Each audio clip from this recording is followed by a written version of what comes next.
Hello everyone, I'm Pastor Tamaka, Apostolic Believers of Christ International, this is your channel. The program like is share, subscribe, and post notification bell for update every day the new videos. Thank you so much. God bless us all. Magandang araw po sa lahat sa ating mga viewers, listeners dito po sa ating YouTube channel sa Facebook. Naway ang kapayapaan at habag biyan ng Diyos ay sumasa atin sa magitan ng ating Panginoon Kristo. Ito po rin sa Tamaka, Apostolic Believers of Christ International. Kapatid, sa oras na ito ay ating pasalamatan ang Diyos sa kanyang kabutihan. Patuloy po tayo ginagabayan ng Panginoon sa bawat araw na ating pamuhay. Hindi po tayo pinabayaan ng Diyos. Kaya pasalamatan natin ang Diyos, purihin at tulhatiin natin siya sa lahat ng panahon sa ating buhay, sapagkat manatiling tapat hanggang wakas siya lang ang maliligtas.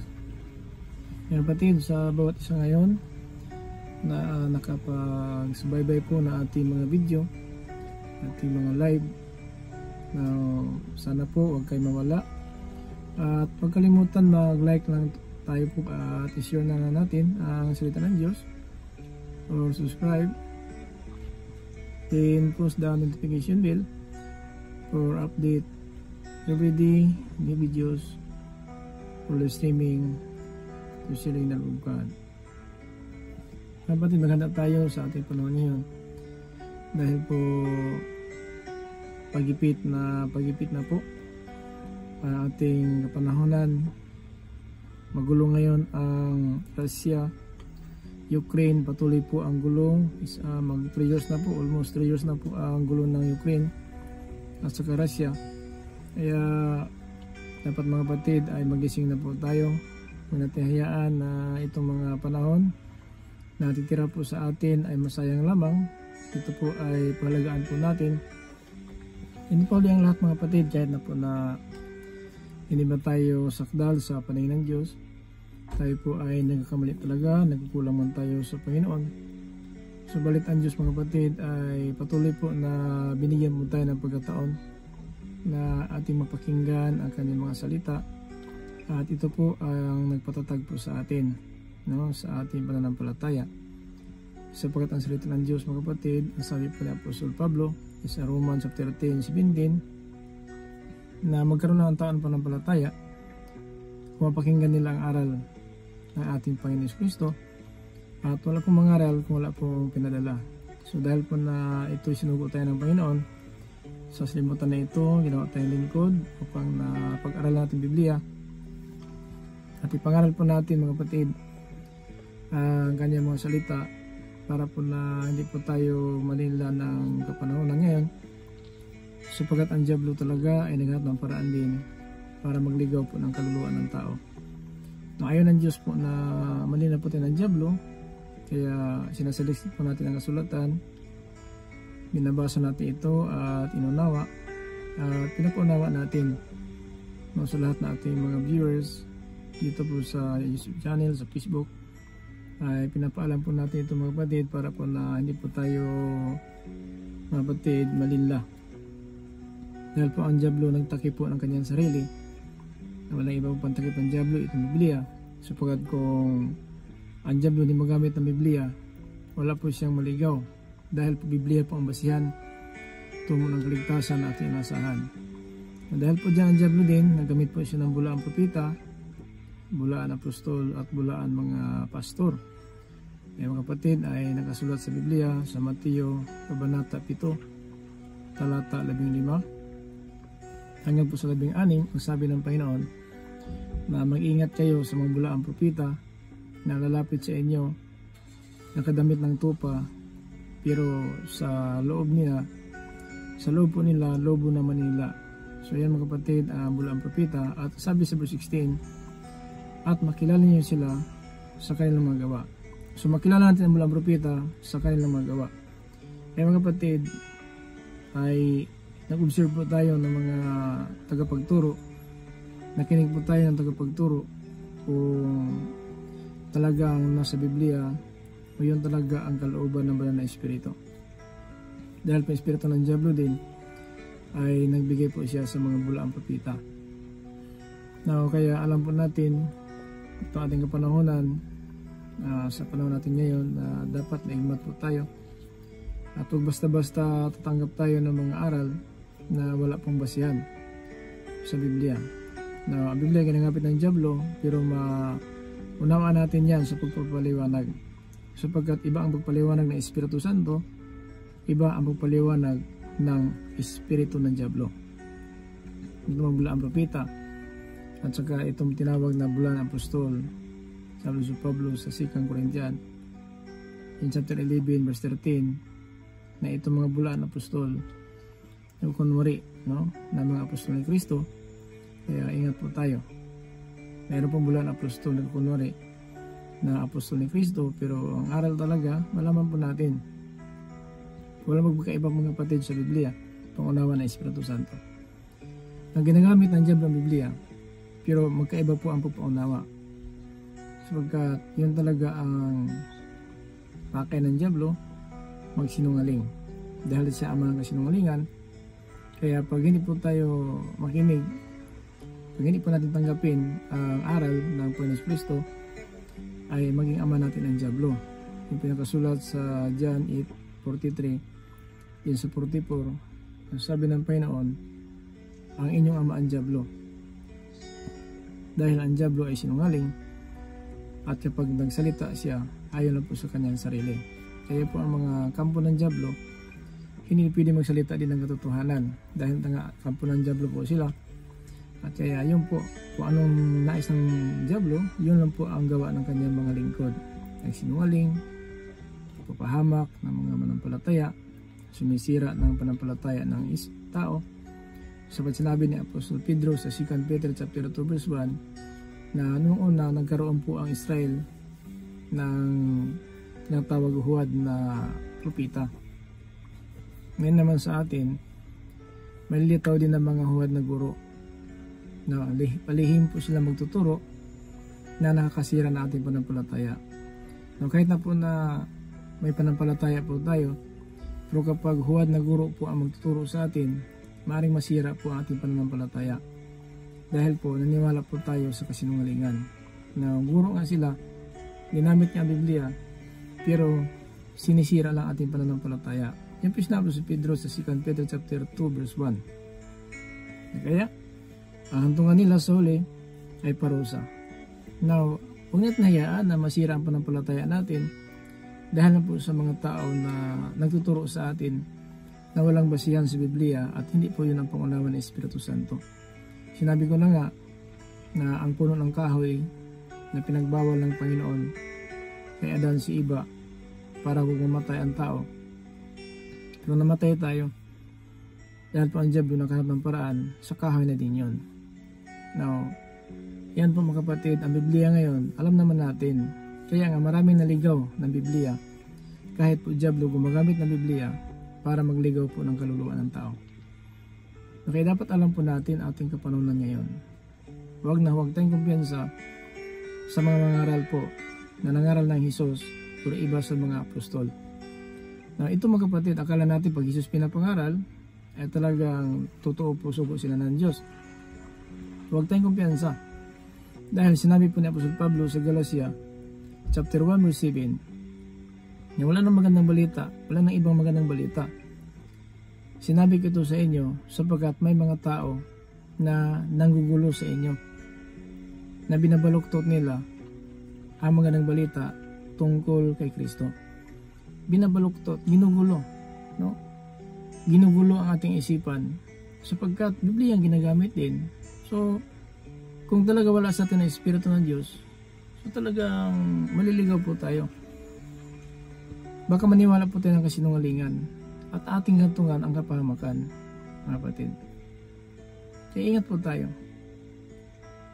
Napakahalaga po ng kaligtasan natin na ito po ay isinugo ng Diyos ang kanyang kaisa-isang anak para tayo na sumampalataya ng mapahamak, kundi magkaroon tayo ng buhay na walang hanggan. Isa John 3:16, mga kapatid. Di ba maliwanag mga kapatid? Isa John 3:16. Dahil sa pag-ibig ng Diyos sa atin, isinugo niya ang kanyang kaisa-isang anak. upang lahat sumampalataya hindi mapahamak, kundi magkaroon ng buhay na walang hanggang. So yan mga kapatid, ating inasahan. Now, ang sabi sa 1 John in chapter 5 verse 11, na tayo sumampalataya sa anak ng Diyos, mayroon na tayong buhay na walang hanggang. Una-una po, tayo po ay naniniwala at sumampalataya po tayo na ang pangalan po ng ating Panginoon Kristo nagpapatawad po na ating kasalanan. Pero kung hindi ka sumampalataya sa pangalan na yan na nagpapatawad, ay ito mapatawad. So parusa po ating gantungan. Kaya sinabi sa John 1 in verse 12, sa lahat ng sumampalataya at tumanggap ng kanyang pangalan, binigyan sila ng Diyos ng kapangyarihan, maging anak sila ng Diyos. Dahil bautismado na tayo, mga anak na tayo ng Diyos at napatawad na tayo sa ating mga kasalanan. Pero dapat lang, ito panampalataya natin ay samahan natin ng gawa. Kasi walang kabuluhan pa rin ang panampalataya natin kung wala pong gawa. No? Sapagkat ang sabi po sa Santiago chapter 2:26, na ang katawan na hiwalay, ang espiritu patay ang katawan. Ganon din ang panampalataya walang gawa, patay ang pananampalataya. Kaya mga kapatid, ating palagi po natin yan pinapangaral. Kasi kung magtanong tayo sa sanlibutan, mga tao, may panampalataya ka ba? So siguro ang sagot, mayroon. Kaya lang, kailangan natin panampalataya samahan ng gawa para talaga ay makamtan natin ang ating inasahan na kaligtasan. Ganyan manais natin mga kapatid mapunta na impyerno, pero kung kumpiyansa tayo, komportable tayo ngayon sa ating kalagayan, na parang wala na po tayong kulang. So mga kapatid, hindi po yan ang dapat natin gawin. Ang gagawin natin, patuloy tayo na makinig na aral ng Diyos. Habang buhay tayo, ito sa limutan ay pahalagaan natin ang salita ng Diyos, gawin natin. Dahil ang pagpapala mga kapatid, wala po sa nakikinig na sa gumagawa po. Isa Romans chapter 2 verse 13, na ang inituwid ng Diyos, ito po sa paningin niya na matuwid, hindi po nakikinig. Ang ginawa ng Diyos na matuwid, yung gumagawa. So kaya, dahil nakinig po tayo, gawin natin. Gawin natin ating napakinggan para po na huwag tayong hatulan mga kapatid ng parusa. Napakaganda po ng plano ng Diyos sa atin. So minsan po ating plano mali po sa paningin ng Diyos, pero ang plano ng Diyos ay napakaganda po. Kaya nga, isinugo niya ang kanyang kaisang anak para lahat sumampalataya sa kanya hindi mapahamak, kundi magkaroon ng buhay na walang hanggang. Kaya dahil sumampalataya na po tayo, bautismado na tayo, at nagpatuloy na po tayo hanggang wakas kung loobin ng Diyos, huwag po tayo mahiwalay. Kaya kapatid, sa presensya ng Panginoon, sundin natin palagi ang kanyang mga utos, dahil po ang pagpapala nasa gumagawa, hindi po sa nakikinig. Kaya mga kapatid, ating pinapangaral palagi. Kasi baka kumpiyansa po tayo ngayon, may relihiyon tayo, may karunungan tayo. So dapat alam po natin ang buong kautusan para na hindi po natin malabag ang lahat. Santiago chapter 2 verse 10, may isang tao nagsasabi, nakaalam ng buong kautusan at lumagawa ito, ngunit ang labag ang isa, labag ang lahat. So yung mga kapatid, may walang kabuluhan po ang ating ginagawa kung hindi natin alam ang buong kautusan. Buong kautusan ang sinabi po ni Apostol Santiago, may isang tao nakakaalam po ng buong kautusan, ngunit ang labag na yung isa, lahat ng labag. So kaya ingat tayo. Mahirap ng mga kapatid na umasa po tayo na ating natutunan itong ating pagkristyano. So dapat lang na dublehin natin ang pag-aral, makinig tayo, pagkat kung gawin natin yan, may kasiguruhan po tayo. Kahit na po kung iba kang relihiyon, ibang relihiyon ko, hindi ko sinabi na ang relihiyon mo ang mali, ako ang tama. Kahit ano relihiyon natin mga kapatid, basta sumunod lang po tayo, no, sa kalooban ng Diyos, sigurado mapuntahan natin ang ating inaasahan na kaligtasan. Walang iba, ang pagkamit po ng buhay na walang hanggang at makapasok tayo sa kanyang paraiso. Yung kapatid, napakaganda po ng plano ng Diyos. Huwag na tayong kumpiyansa dahil ang dyablo naghanap din ng paraan upang malinla po ang tao.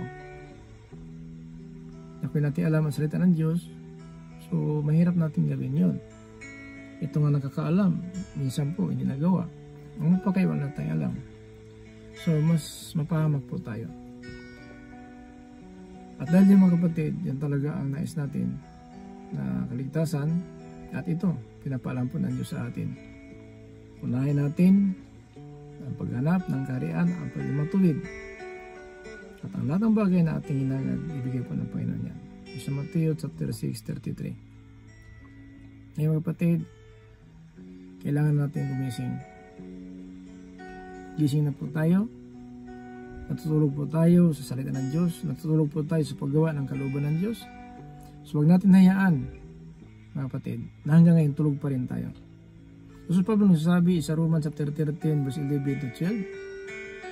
Mga kapatid, alam ninyo na panahon na sa pagising mula sa pagkatulog.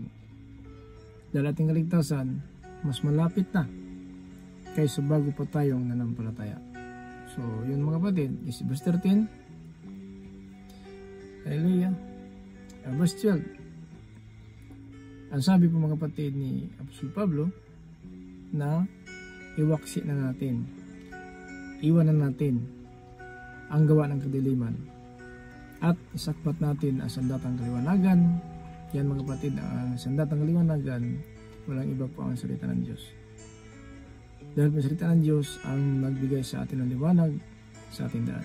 Sa Psalms 119 verse 105. Ang iyong salita o Diyos, ang liwanag na aking mga paa at naging tanglaw na aking landas. Yan mga kapatid ang kasiguruan natin.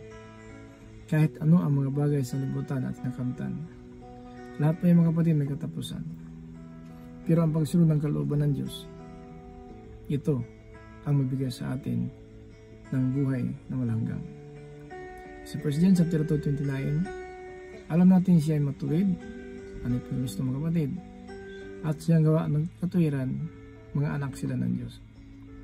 So yan tayo naging anak ng Diyos mga kapatid sa ating paggawa ng katuwiran. At yan mga kapatid ang pinakamalaga po. Sana po na wala tayong magdalawang isip. Magising na po tayo. Gawin na po natin ang salita ng Diyos habang may buhay pa tayo. Darating ang panahon mga kapatid na itong ating pag-asa ng kaligtasan ay makamtan natin yan sa panahon po na itinakda ng Panginoon na siya babalik at kunin po tayo. At dahil dyan mga kapatid, makasama na tayo ng Panginoon doon sa kanyang kaharian. Kaya huwag natin hayaan na nakapokus tayo sa mga bagay may katapusan. Dapat dito sa mga bagay na walang katapusan, ito po ay maghatid sa atin ng buhay na walang hanggan, pag-asa natin doon sa paraiso ng Diyos, ang lakaran nating ginto, liwat kanan pader, pirlas. At saka mga kapatid, may kahoy doon na 12 klase ang bunga. At yung mga kapatid ay inasahan po natin yan ayon po sa Pahayag chapter 22 verse 1 up to 2, in Pahayag chapter 21 verse 18-21. Siya mga kapatid ang ating inasahan, ginto ang lansangan, pirlas ang mga pader, at saka may kahoy, 12 klase ang bunga, at bawat buwan nagbubunga po ito.